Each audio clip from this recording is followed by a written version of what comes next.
Hello everybody, welcome back to another video. If you're new here, hi, I'm KK, and maybe it's obvious, but I love collecting Monster High dolls. As I'm sure you saw in the title, today we are going to be unboxing Lenore Loomington. Now, firstly, I want to start off by saying I know this doll is kind of older. She released a while ago, but I did get her for Christmas, and obviously I've yet to unbox her. And I don't know, I just feel like the community moved on from this doll way too fast. So I just want to bring some light back to her because I think she's such a fantastic doll. Anyways, let's get to unboxing. Now, to start off, I wanted to take a look at Lenore's box because this is actually one of the most beautiful boxes I've ever seen. So she's in a box, and it also has this sleeve. As you can see, this piece and her box are two separate things. So we'll take a look at the box with and without it. But for now, as you can see, we have Lenore's name in her special font. We got some spider webs, and it definitely has like a dark garden theme, which definitely is what the creators wanted. It's very reflective and shiny, so sorry if you can see reflective things, but we've got these candles, these vines, we've got the Monster High logo, and we also have the Monster High logo over here, as you can see. The sleeve's kind of coming off, because it does align with the Monster High. I guess I'm not showing that very well. But on the back, we have Lenore's artwork, the artist's signature. This is Rebecca Shipman's work. And then we have this little blurb about Lenore on the back. You can pause to read it if you want. I posted a better photo on my Instagram if you want to take a look at that. But yeah, we've got Lenore's little pet, and then once again, we have more of the garden theme. Now, just to show you what the sleeve looks like, the sleeve is clear plastic and is mainly all of the tealy blue details. It has a few pink embellishments on the back, but it is mostly for protection, and then Lenore's name is also written on the front of it, while compared to her box, Lenore's name is written down here, but we also still have plenty of the little decals and things. One thing I will mention is that my product came damaged. As you can see, Lenore's name tag, this piece, it's flipping off. I could easily glue it back down, but I just thought I'd mention that. Once again, her artwork is on it, shiny artwork. Got Monster High's website. That if anybody wants the barcode, I'll flip it around so you guys can see it the right way. But yeah, I know some people like the barcodes. I did accidentally drop it there, but here's the barcode. I don't know, some people like it, some people don't, so there it is if you like it. But on the other side of the box, it just says Lenore Loomington. And yeah, this box, it's very pretty. But it's mainly the front that I think is really pretty because there's a lot of details, and the interior of the box is what I think is the prettiest. As you can see, it has a lot of the details and everything. But yeah, the back of the box is pretty bland. I do like Lenore's artwork. I don't know. I feel like there could have been more detail on the back, but I suppose that is what the sleeve is for. And just to show the difference again, this is how it looks with the sleeve on. So the back is definitely, it has more detail with the sleeve on it, and the front gets even more detail. So I guess that's kind of the point of the sleeve. But yeah, the back I feel like is kind of just bland on the plain box. One detail I just noticed that I missed is on the top of her box, it says on a dark, eerie night. There's no other writing on the flap, but I think it's kind of cute that they added that there. And I've just pulled Lenore out of her sleeve, so before I start snipping her out, I thought we could take a better look at the box. Now, as you can see, up here it says on a dark, eerie night, and then there's a bunch more writing. Lenore saw something. I don't know, the writing's too small for me. I do not have the best vision. All I can read is on a dark, eerie night. But maybe I'll zoom in for you guys in case you do want to read it. There you go. I'll maybe read it after because I can't see that. But it is cute. I like how they added some writing. But as you can see, there's so many details on the inside of the box, we got all these vines, all these mushrooms, all these leaves, all these spider webs, and I really like how they kept the box kind of to the two colors, you know, the pink and the blue, and then obviously the black, but I really like how, like, kind of simple it is, but it's not necessarily simple at all. And I'm fully realizing that this here, there's so much more writing that goes in behind her, so I'm going to take her out and then I will read it. I'll just have to take a photo and zoom in first. But otherwise, let's get to cutting her out.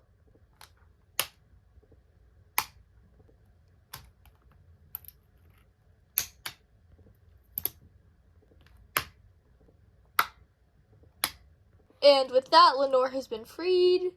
And one thing I'll point out is on the back, she's a certificate of authenticity. Now, I try to leave my dolls like this in the packaging, so I don't know what's on the back, but I highly doubt it's anything, because normally when they come with a card like this, there's nothing really on the back except Mattel's logo. So yeah, but she also comes with that. And now I'm going to try and read all of the wording in the best order I think it can be read in, because there's not like a direct order, there's kind of a flow to it that I'm going to read. So you can skip ahead if you don't want to hear this, but yeah, I'm going to read it. And because I'm going to need the box 2 feet away from my face, you guys can look at Lenore while I read. So it says, on a dark, eerie night, Lenore saw a soft, glowing light. Full of curiosity, with a lantern in her hand, she stumbled into a mysterious garden suddenly by glowing sand. This mysterious protected place was so secret and kept out of sight, it can only be entered by bright candlelight. The garden is home to a menagerie of ghostly creatures and flowers, all searching for that special someone who would spend time with them for hours. To be in the garden, you too become a ghostly apparition, but Lenore loved the garden and its creatures so much she wanted to stay with their permission. She noticed her body had become shimmery, ghostly, and very divine. She knew together in this ghostly garden they can all let their spirits shine. And I'm realizing all of that writing is exactly the same on what's on the back of the box. Now, I will say, normally I'm not a fan of, like, the stories on the back of the boxes. Like, I think it's cute, but, like, I don't know, normally I'm just not a fan, but because Lenore is such a new character and she hasn't been introduced anywhere else, I actually really like that little story, giving an explanation of who she was and kind of what happened to her to make her this ghostly creature. But with all of that out of the way, let's finally take a look at Lenore. Now, firstly, I want to start with her face just because it's literally so beautiful. So as you can see, she kind of has this like pearlescent white skin color. It's shiny and sparkly. As you guys can see, like, there's a little bit of a shimmer glare. You can see it better on her neck than on her face, but trust me, it is there. And then across her eyes, she has this kind of bluey, purpley, maybe indigo kind of shading. Now, this shading specifically reminds me of the Haunted Twyla doll, how they have this stripe across her face. That's definitely what I'm getting from this doll, but I do think it's very pretty. And so Lenore has light purple eyebrows, pink and purple eyeshadow. She's got some lashes. They aren't like the rooted ones like Haute Couture. They are like the regular lashes. And then her eyes are pink and that same indigo color. And you can kind of see it on camera, but she has a bunch of glitter tears falling from her face. The glitters are very rainbow, iridescent-y. And yeah, they're in a shape of teardrops. And then the last thing about her face is she has like a nice dark purple lip. It goes with her outfit very well. I just wish we would have seen that color somewhere else, because that's the only like true purple on this doll, because once again, bluey indigo, everything's kind of giving a more bluey purple rather than this like magenta-y purple, dare I say. But anyways, Lenore has this black, purple, and teal hair blend. It is saran. I think it's meant to be wavy, because it is kind of tangled with, like, most dolls with curly hair have, but it's definitely not giving wavy or curly. It just looks a little bit matted, so maybe I'm going to brush it through really quick. I will say brushing it helped a little, but it still isn't wavy. As you can see though, the main part of her head has the teal hair, and then she just has 2 little stripes on each side of the front of her head with this purpley color. And on her head, we have this little tealy blue spider web with these 3 melting candles with their flames. And it's a little hard to see because of her hair, but it is just a headband. It does stop right where my finger is, so you could take it off if you wanted to. You could take out these pegs, and assuming you could get it to kind of balance back on her head, but I'm not going to take it off to see. She has got the same tealy blue color with her earrings, with a candle, and then the little painted yellow light on them again. Now for her outfit, once again, same tealy blue colored plastic that is around her waist. I'm assuming these are supposed to be like thorn vines because there's some roses and some leaves. So I'm assuming that's what they want. There's a lot of pieces that go long and around, and it does 360 her body. As you can see, we have more of the vine things here, and then it just does clasp in the back with a little skelet clasp. And now for my favorite part of the doll is her outfit. So starting off, there's this lacy black piece. It's not really traditional lace, but I honestly don't know what else to call this kind of fabric. It's like see-through, obviously. It's weaved together. It's black. It's very cute. It's sewn on to the front of this blue piece as well. And then she's got these amazing dramatic black and blue sleeves. When I first touched this glitter part, I thought it was kind of a canvasy fabric, but it does feel way nicer than that. It feels like what a fancy shirt would be made out of. I have no idea what fabric that would be, but that's what it feels like. The glitter is not coming off on my hands. As you can see, I was just touching it. There's no glitter coming off, so it is sealed very well. And this is the first time I think we're seeing these kind of dramatic sleeves from Mattel. If I stick her arm out, you can see that they are long, they're frilly, they're wavy. She also has this plastic on her elbow to protect her skin. I'm not going to take it off because you can't see it at all, but I'm not sure if this blue fabric would stain her. I don't think it would, but you know, rather be safe than sorry, right? But yeah, I'm absolutely in love with these sleeves. And like the sleeves, she has this black glitter detailing. We've got a bat, some roses, a moth, some more flowers, mushrooms. And once again, the glitter is not coming off. I haven't noticed any of it coming off, which is really, really nice. And her skirt, it is like a train. As you can see, it goes way past her feet. It flows very nicely. It's a very drapey kind of fabric. So it does flow very nicely. And it just feels like such great quality. And there's also this little rat on it. I really love that rat. I think it's very cute. But there's just so many little details on this skirt, and it goes all the way around the details, which I really, really enjoy. And because the blue fabric is kind of translucent, she has this short mini dress with lace trim. Now, this is more like lace than what's on the front of the body.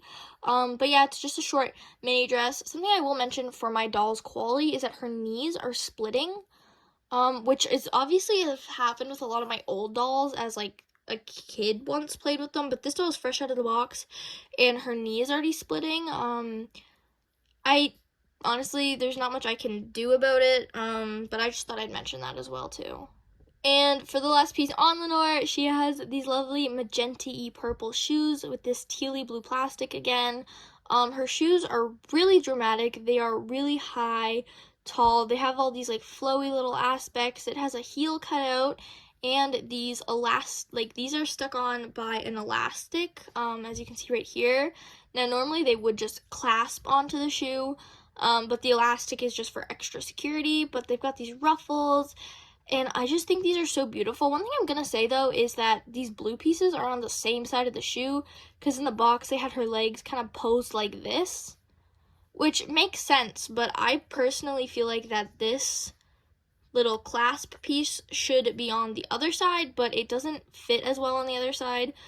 So I don't know, personally I don't like how they're both on the same side. I don't know how many more times I can say that, but yeah, I don't like that. Now, Lenore came with 2 accessories. One of them is this little lantern. It's that dark indigo-y blue color again with a clear candle this time. The flame is not painted.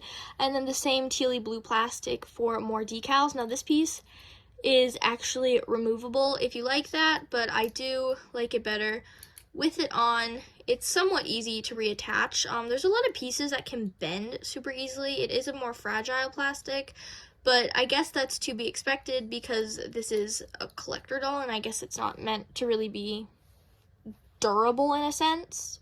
And the last accessory Lenore came with is this little Spider-Man. Now, I checked the back of the box. It doesn't have a name, so I guess we can give it our own name. I'm not really sure. But it is this little baby blue black ombre spider. She or he has got pink eyes, black lipstick, and then more melty candles on its back. It is quite big. It's bigger than Operetta's pet. I don't know where my Operetta's pet is, but it is very large. I don't know what to compare it to. Now, I couldn't find Operetta's spider to specifically compare it to, but I found Toralai's, like, cat, tiger thing to compare it to in size, and Neptuna. Now, I know Neptuna is normally in a jar, but as you can see, it's very big. Now, I know it's equal to Toralai's pet, but I think it looks a lot bigger because it's obviously a spider, and, you know, spiders are generally smaller than tiger cat things. I'm not sure what Toralai's pet is, but yeah, here is a size guide, and still, the new spider is definitely bigger than all of these, but I thought I'd just try and give you guys a reference on how big it is. And the last thing I want to comment on is the stand. Now, normally I don't spend too much time on these because they're kind of basic, but I will show you something. But to start off, it is just a translucent white sparkly stand, and the thing I want to mention is that this is absurdly tall. And here is my regular just Monster High stand, and as you can see, they're even at the bottom where I'm holding them, and you can see Lenore's, sorry about that, my camera ran out of storage for a second, but I just replaced the card, and yeah, as you can see, Lenore's stand is much bigger, and also something I wanted to talk about is that Lenore isn't that tall. For reference, I have my dead tired Cleo because I just took her stand, and this is their feet aligned, and as you can see, Lenore is maybe like this much taller, but that's also how much her shoes are. So I think the stand is definitely so she can be floating because she's not much taller than Cleo for like this to be how much extra she needs. And also, one thing I want to mention that I really love about this doll is that she has a waist stand. A lot of collector dolls recently have been coming up with the crotch stands, and they don't sit very well on those, so I'm really happy that this one is a waist stand. And here is Lenore all displayed on my shelf. I think she looks absolutely amazing. I like the tall stand because I'm not sure if you can totally see it, but she is 100% floating in the air, and I just think she looks absolutely amazing. And honestly, I could probably talk for hours on how beautiful I think this doll is, but I'll stop it here for your sanity because if you made it this far, thank you so much for watching. I hope you have an amazing day, and let me know if you like Lenore or you bought Lenore in the comments. Anyways, bye. Have an awesome day.